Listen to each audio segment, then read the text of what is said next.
ने एक चेला बनाया। चेले भी बड़े अद्भुत होते हैं। सो बड़ी नम्रता से गुरुदेव बैठा पास में था। तब तक गुरुजी ने कहा कि बेटा पानी बरस रहा है, गाय को बंधन से मुक्त करो, दूसरी जगह बांध दो। चेला बैठे बैठे बोला, गुरुजी जो स्वयं बंधन में पड़ा हो वो क्या किसी को बंधन से मुक्त कर सकता है? क्षमा करें गुरुदेव, ये मुझसे नहीं हो सकता। बंधन से मुक्त करना तो आपका काम है गुरुदेव। गुरुजी भी समझ गए कि चेला नहीं गुरु ही मिला है। अब गुरुजी ने कहा चेले से विवाद कौन करे, चलो। गुरुजी गए, गाय को की रस्सी खोलकर उसको दूसरी जगह छाया में बांध दिया। थोड़ी देर में गुरुजी फिर बोले, बच्चा बाहर जाके देख पानी बरस रहा है कि बंद हो गया है? चेला बोला, गुरुदेव ये बिल्ली आपके पास बैठी है, बाहर से ही आई है। आप तो इसके शरीर पर हाथ घुमाओ, शरीर गीला हो तो समझ लो पानी बरस रहा है, और शरीर सूखा हो तो समझ लो पानी बरसना बंद।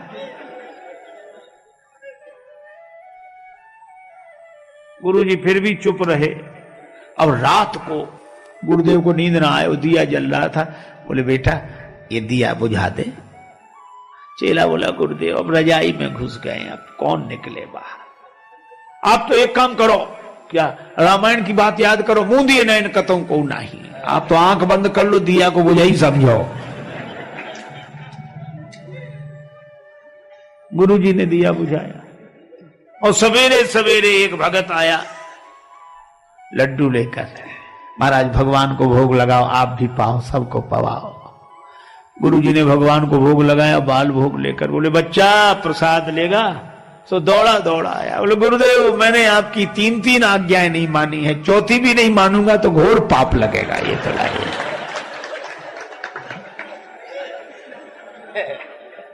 ये हाल। कोई रिक्शा दिख गया तो हम रिक्शा मांगते नहीं है। आवाज, ए रिक्शा, जैसे उसका नाम रिक्शा ही हो। एक आदमी ने तो हद कर दी, रिक्शे वाले से बोला, रिक्शा? हाँ साहब। रेल स्टेशन जाओगे? बोले हाँ जाएंगे। तो बोले जाओ।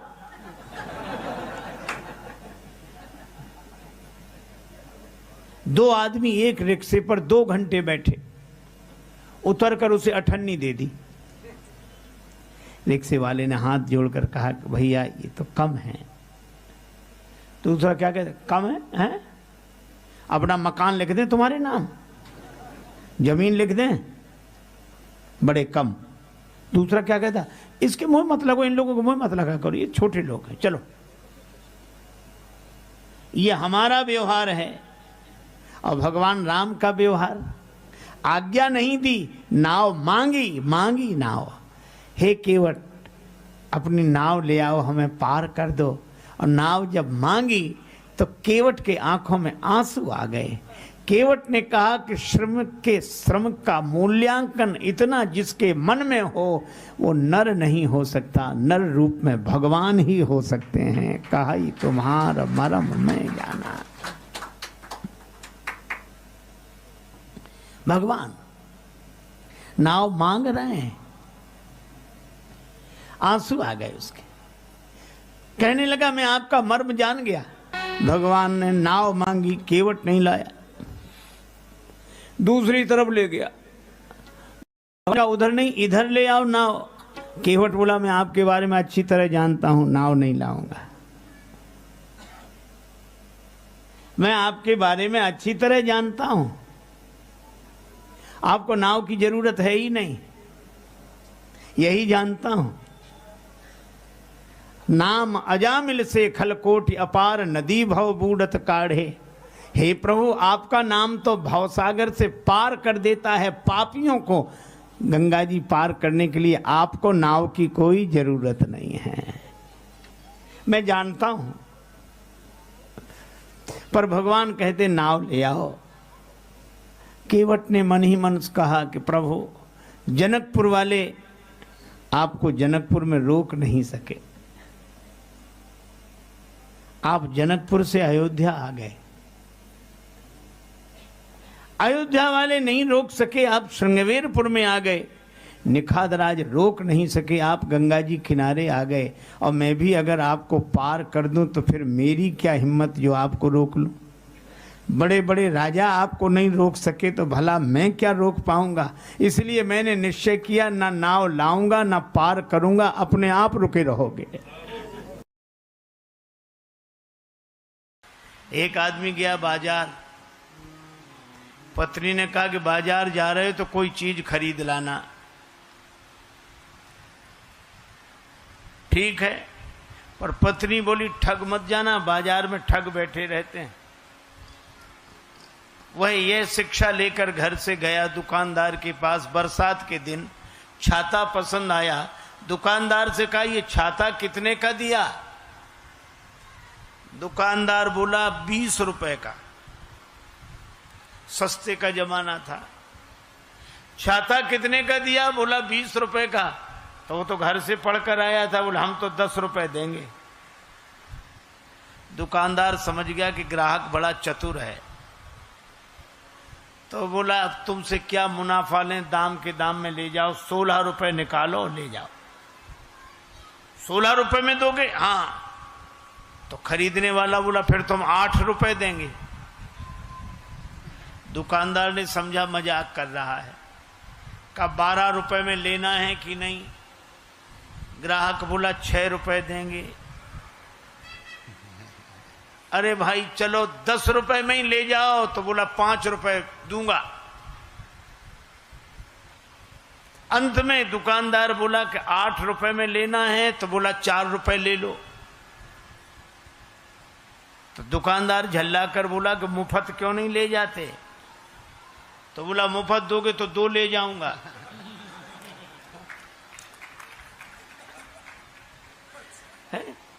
अब बोलो छाते जैसी चीज उसे मिली नहीं। क्यों नहीं मिली? क्योंकि वो किसी एक भाव में टिकता ही नहीं था। तो जब भाव में टिके बिना उसे छाता नहीं मिला, तो भाव में टिके बिना परमात्मा की छत्र छाया कैसे मिल जाएगी। भाव बिना बाजार में वस्तु मिले नहीं मोल, तो भाव बिना हरि क्यों मिले, इसलिए भाव सहित हरि बोल।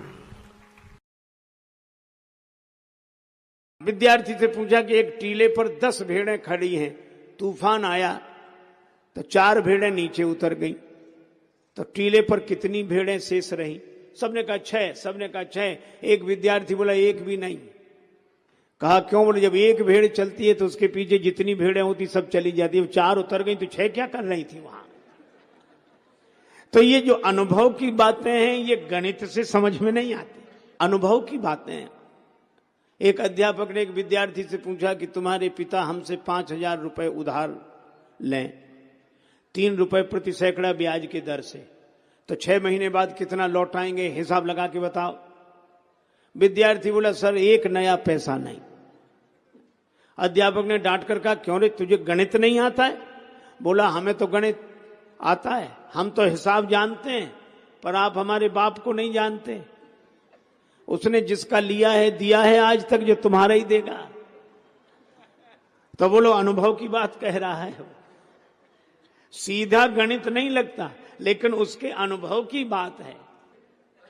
इसी तरह गुरुदेव के वचन को बुद्धि के गणित से समझने की चेष्टा न करो, बल्कि गुरुदेव के वचन को तो वेद मंत्र मानकर श्रद्धा पूर्वक पालन करो। यही गुरुदेव की महिमा है। उन्होंने कहा कि तुम चिंता मत करो, दो, मैं कह रहा हूं दो। और तो विश्वामित्र जी को राम जी लक्ष्मण जी मिले, किसकी कृपा से? गुरुदेव की कृपा से। एक आदमी गांव में गया अपने मित्र के साथ, घूमने निकला तो छोटा सा गांव, एक व्यक्ति तेल बेचता था, अकेला आदमी, और भीतर उसने कोल्हू चला रखा और बाहर बैठकर तेल बेचे। इस व्यक्ति ने देखा कि अकेला आदमी कैसे करता है, तो उसने कहा कि तुम ये बैल को हाँकते नहीं हो और कैसे बिना तुम्हारे चलाए चलता है? तो उस आदमी ने कहा कि बैल को मैं हाँक देता हूं और जब चलने लगता है तो बाहर आके बैठ जाता हूं, तो उसे पता नहीं लगता कि तुम पीछे हो। तेल बेचने वाले ने कहा हमने उसकी आंख पर पट्टी बांध रखी। सो तो ठीक है, लेकिन तुम बाहर बैठे हो, बैल अगर चलना बंद कर दे तो तुम्हें कैसे पता लगेगा? तेल बेचने वाला बोला हमने उसके गले में घंटी बांध रखी, चलना बंद होता घंटी बजनी बंद हो जाती, हम फिर जाके हाँक देते हैं। पर वो तार्किक मानने कोई तैयार नहीं। वो कहने लगा कि नहीं, ये भी कोई बात नहीं हुई। कहा क्यों? कहा ऐसा भी तो हो सकता है कि बैल एक ही जगह खड़ा खड़ा गर्दन हिलाता रहे, एक ही जगह खड़ा खड़ा गर्दन हिलाता रहे तो भी तो घंटी बजेगी।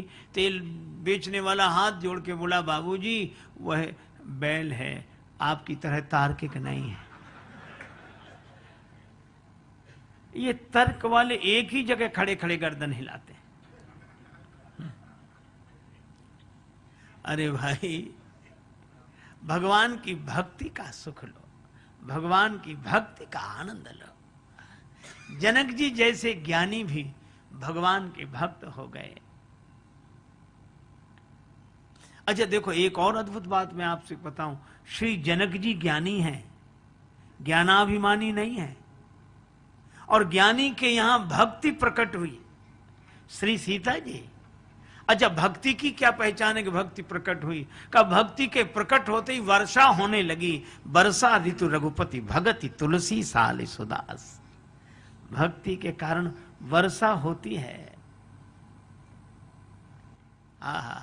जिसे एक बार जीवन में प्रभु का प्यार मिलता है, उसे बस आंसुओं के हार का उपहार मिलता है। न पूछो उस दिल की बेकली का हाल, मत पूछो, न तन से प्राण जाते हैं न प्राणाधार मिलता है। भला किसको दिखाएं मर्ज की बढ़ती हुई मंजिल, न कोई वैद्य मिलता है न कुछ उपचार मिलता है। और दूर रहने पर भी न जाने क्या क्या बात होती है। हृदय के तार से जब उस हृदय का तार मिलता है, और जहां कुछ छल छलाता अश्रु जल दिखलाई देता है, उसी मानस में हमें वह सांवला सरकार मिलता है।